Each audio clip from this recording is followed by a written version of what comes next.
कहानी की शुरुआत होती है कोर्ट के गंभीर माहौल से। चारों तरफ सन्नाटा पसरा हुआ है। अदालत की दीवारों पर टंगी घड़ी की टिक टिक हर किसी के दिल की धड़कन को और तेज कर रही है। आज वही दिन है जब पोल्टू और मंजली का तलाक होने वाला है। पोल्टू को पूरा भरोसा था कि मंजली रोएगी, गिड़गिड़ाएगी, शायद आखिरी बार उसे रोकने की कोशिश करेगी। लेकिन आज मंजली का रूप ही अलग था। उसके चेहरे पर न आंसू थे न डर, बल्कि आत्मसम्मान और हिम्मत साफ झलक रही थी। जज के पूछने पर मंजली कुछ भी नहीं छुपाती। वो बिना झिझक, बिना कांपे भरी अदालत में जज साहब से कहती है, जज साहब, ये आदमी पति कहलाने के लायक नहीं है। इसने न केवल मेरे साथ घरेलू हिंसा की, मुझे मारा पीटा, बल्कि तलाक होने से पहले ही ये किसी और औरत को घर ले आया और उसके साथ संबंध बनाकर रह रहा है। इसने एक पति और पिता होने की मर्यादा को तार तार किया है। तो अब मुझे इस इंसान के साथ एक पल भी नहीं रहना है। मंजली की आवाज में दर्द भी है और साहस भी। उसकी बातें सुनकर कोर्टरूम में मौजूद हर शख्स सन्न रह जाता है। जज साहब पोल्टू की ओर देखते हैं और गुस्से में उसे कड़ी फटकार लगाते हैं। वो पोल्टू से पूछते हैं, तुम्हें शर्म आनी चाहिए। बताओ, एल्यूमिनी के तौर पर तुम अपनी पत्नी को कितने पैसे दोगे? लेकिन तभी मंजली शेरनी की तरह दहाड़ती है, जज साहब, मुझे इस आदमी की कमाई का एक भी रुपया नहीं चाहिए।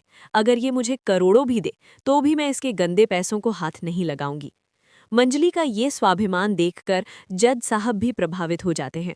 वो फैसला मंजली के हक में सुनाते हैं और उसे पोल्टू से हमेशा के लिए आज़ाद कर देते हैं। मंजली बिना पीछे देखे सिर उठाकर कोर्ट से बाहर निकल जाती है। वो पोल्टू को आज़ाद कर देती है, लेकिन असल में खुद को एक नई जिंदगी देती है। वहीं दूसरी तरफ पोल्टू के चेहरे पर राहत झलकती है। तलाक होते ही पोल्टू और पीसी मोनी जश्न मनाते हैं। उनके लिए ये जीत का पल है। वो कोर्ट से तुरंत पुजारन यानी नई दुल्हन के पास जाते हैं और शादी पक्की करते हैं। लेकिन यहाँ पोल्टू एक बड़ा झूठ बोलता है। पोल्टू पुजारन से डींगे हाँकते हुए कहता है, तुम बड़ी किस्मत वाली हो जो मेरी बीवी बन रही हो। मैं तुम्हें घर में रानी बनाकर रखूंगा। पुजारन, जो एक नंबर की लालची औरत है, ये सुनकर मन ही मन खुश हो जाती है। वो सोचती है, बस एक बार शादी हो जाए, फिर उस बुढ़ी सास और बेचारी मंजली को तो मैं घर से निकाल ही दूंगी। फिर सारी प्रॉपर्टी मेरी। उन्हें नहीं पता कि घर पर दुर्गा देवी और अहाना ने उनके स्वागत के लिए फूलों की जगह कांके बिछा रखे हैं। पोल्टू पंडित जी से बात करके 2 दिन बाद की शादी की तारीख पक्की कर लेता है। 2 दिन बाद मंदिर में पोल्टू और पुजारन की शादी की रस्में शुरू होती हैं। मंदिर में शहनाई बज रही होती है, लेकिन कुदरत भी इस पाप के रिश्ते के खिलाफ है। जैसे ही पोल्टू पुजारन के गले में वरमाला डालने वाला होता है, वरमाला टूटकर गिर जाती है। पंडित जी कहते हैं, ये अपशगुन है। लेकिन पीसी मोनी बात संभालते हुए कहती है, अरे कुछ नहीं पंडित जी, ये तो उस घर में रहने वाले मनहूस लोगों की नज़र लगी है, सब ठीक हो जाएगा। किसी तरह शादी तो हो जाती है, लेकिन असली अपशगुन तो घर के दरवाजे पर उनका इंतजार कर रहा होता है। शादी की सारी रस्में पूरी करने के बाद शाम को पोल्टू, पीसी मोनी और नई दुल्हन सज धज कर घर पहुंचते हैं। पुजारिन बड़े नखरे दिखाते हुए कहती है, अरे सुनिए, मेरी आरती की थाली सोने की होनी चाहिए, मैं ऐसे वैसे अंदर नहीं आऊंगी। पोल्टू कहता है, हाँ हाँ मेरी रानी, सब तैयार होगा। लेकिन जैसे ही वो गेट पर पहुंचते हैं, दरवाजा बंद मिलता है। सन्नाटा छाया होता है।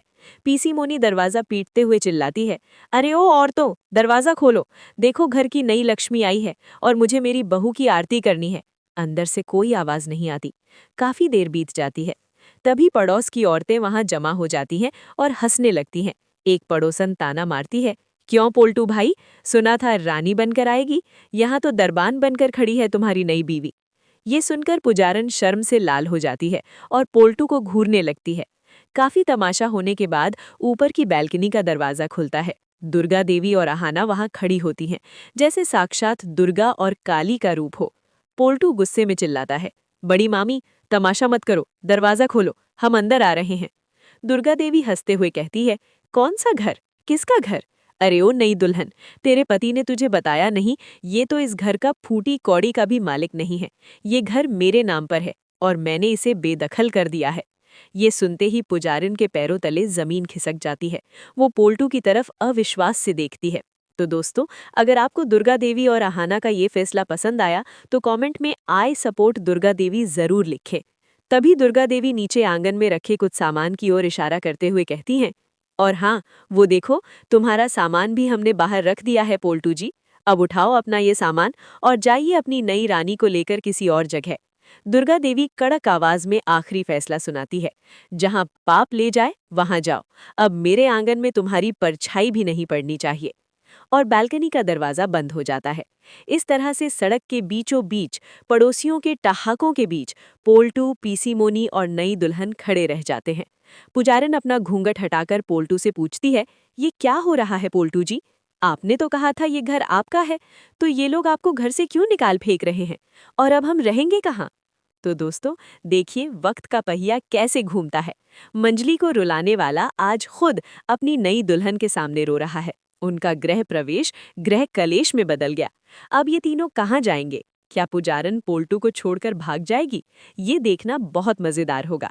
हमारे चैनल टेली प्लेयर को सब्सक्राइब करें और मिलते हैं अगले वीडियो में।